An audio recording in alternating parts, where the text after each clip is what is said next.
Now, determinants are not only affected by elementary row operations, but also elementary column operations. Although the earlier theorem states in terms of elementary row operations, the theorem remains valid when the word column replaces the word row.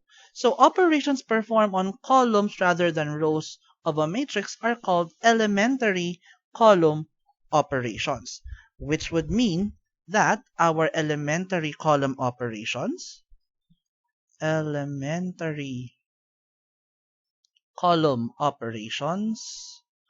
would be similar, exactly the same rather, with our row operations. It's just we do it in columns. So we interchange two columns, or we add the multiple of one column to column another column, or multiplying a non-zero scalar to a column. So these three are our elementary column operations. And we can use these elementary column operations to also find the determinant of our matrix. If this makes it better, then why not? Now, focusing on elementary column operations, try to see if you can use them to find the determinant of matrices A and B.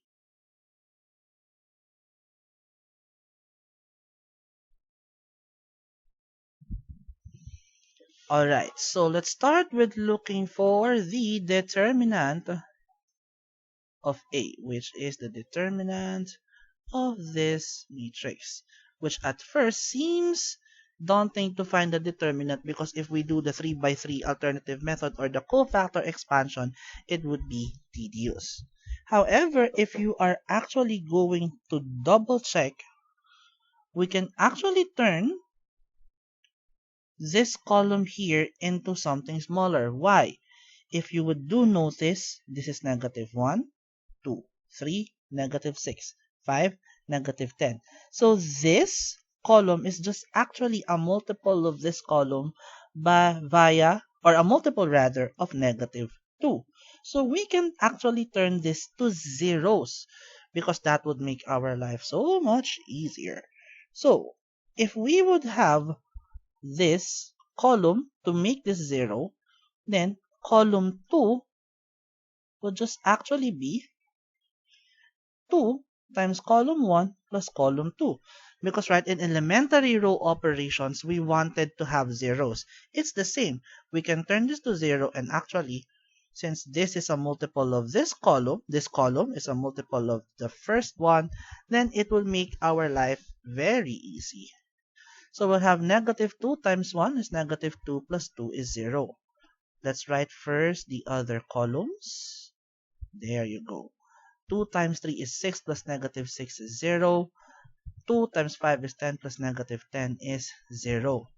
Now, why did I show this one first? Because after doing this column operation, we can use this for cofactor expansion, which would actually just be your 0 times your cofactor here that I will not write, 0 times the cofactor, 0 times the cofactor, which would mean that the determinant of matrix A is 0. So by performing an elementary column operation, we were able to easily figure out that the determinant of that matrix is just actually 0. How about matrix B? Let's scroll down. There you go. And we know that our matrix B, its determinant would be 1, 0, 2, negative 1, 1, 4, 2, 0, 3. There we go. Now, if there would be a column that we can use to have our column operations to make our life easier in finding its determinant, then the better. Now this is 0 here and this is 0 here. So you may want to turn these two into zeros or these two into zeros. Now we're going to turn these two into zeros to show column operations. So first, to turn this into 2, I'm going to use that operation there. I'm going to have column 3 should be negative 2 times column 1 plus column 3. So I'll still have the first column and the second column. My third column would be negative 2 times 1 is negative 2 plus 2, 0. Negative 2 times negative 1 is 2 plus 4, 6. Negative 2 times 2 is negative 4 plus 3 is negative 1. So there you go. Oops, sorry, that's not straight.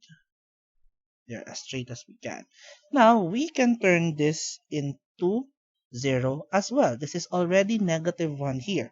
No need to turn this to positive 1. So this one, column 3 again, can be,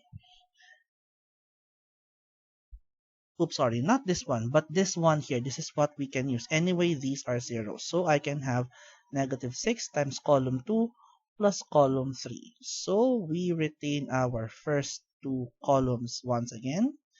Well, this becomes 0. Negative 6 times 1 is negative 6 plus 6 is 0. Negative 6 times 0 is 0 plus negative 1 is negative 1. The one on top is negative 6 times 0 plus 0. That's why it's 0. So here, oops, wait a moment. There you go. So now we have a lower triangular matrix, and the determinant of this one is just actually, which is also determinant of B first, and that will be 1 times negative 1, which is negative 1. Therefore, the determinant of B is negative 1. So, that is how we find the determinant of a matrix, which makes it easier if we perform some elementary column operations.